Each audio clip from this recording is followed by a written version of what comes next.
The last metaethical conundrum that I want to say a little bit about is the conflict between generalism and particularism.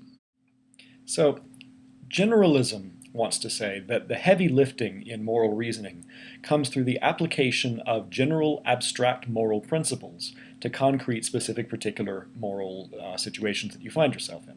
So ideally, the generalist wants to say we would come up with a very small cluster, or preferably one abstract moral principle, and all moral reasoning would do is apply that moral principle to the specifics of the situation that you find yourself in. The particularist wants to disagree. He wants to say there's really not much of a role to be played by general moral principles. Right? For the particularist, when you find yourself in some sort of a concrete moral situation, you don't try to apply a general principle to it. You consult what is called a moral intuition, and that can give you some guidance or the answer to what you want to do. And of course, you don't just sort of mindlessly intuit stuff and then just do whatever you feel like doing, right? You're supposed to be reflective. You're supposed to consider all the different kinds of reasons that you seem to have in favor of and against various courses of action, right? You'll try to generalize at least a little bit, but the heavy lifting is done by an intuitive grasp of how you ought to behave. Now, that seems kind of just flabby. Right? It seems as though the particularist is telling you to do whatever, kind of vaguely feels right for you at the moment, right? So it's the opposite of advice. But here's what the particularist wants to say on behalf of his view. Try to come up with one of those general moral principles. What we want here is an exceptionless moral rule that applies to every case of every situation that you'll ever find yourself in. Well, there is one. Do the best thing that you can do, or do the right thing. But of course, that doesn't really tell you what to do. The generalist has to say that there's something between you tell the truth to this person at this time and do the right thing. Well, what is it that can serve between those two? And the generalist is going to have to give an answer. The particularist says that there isn't an answer, not really. So you might think, well, how about don't lie? I mean, that sounds like a perfectly good general moral principle. It seems unexceptional.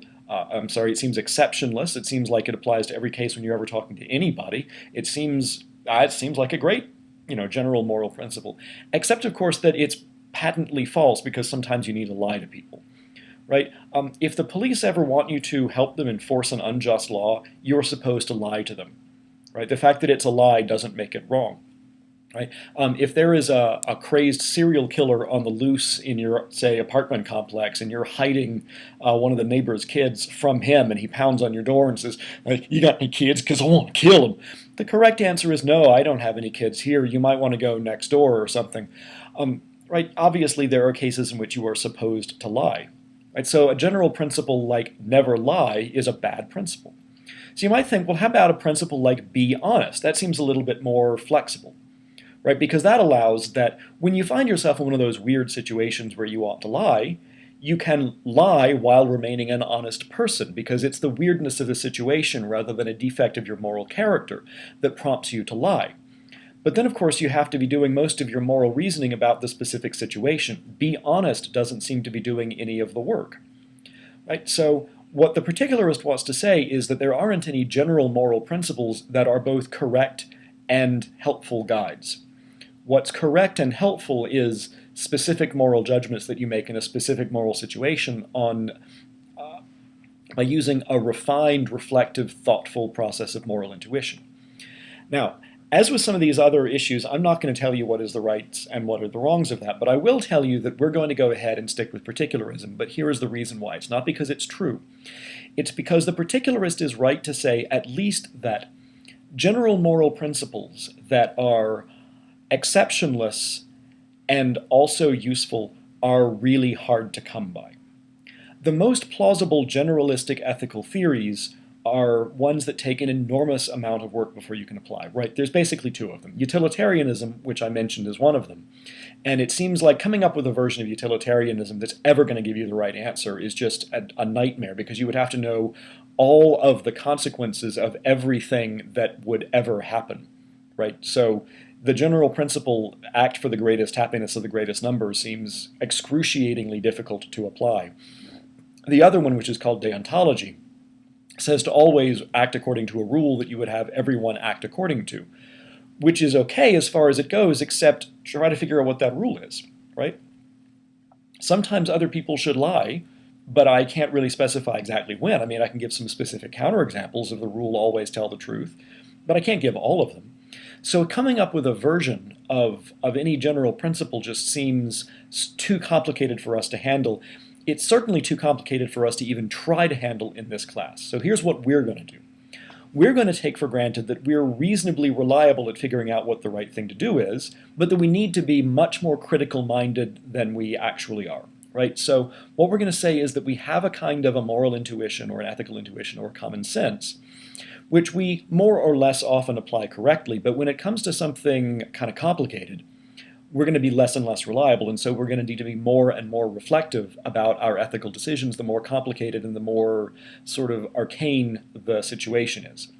So what we're going to try to do in this class is to take our baseline moral common sense that we already all have and try to refine it, make it more perceptive, more receptive to more information about the world, more sensitive to more different factors that might make a difference, things that we might not have noticed. So we're going to be trying to take our moral common sense and making it more refined. We're not going to be starting completely from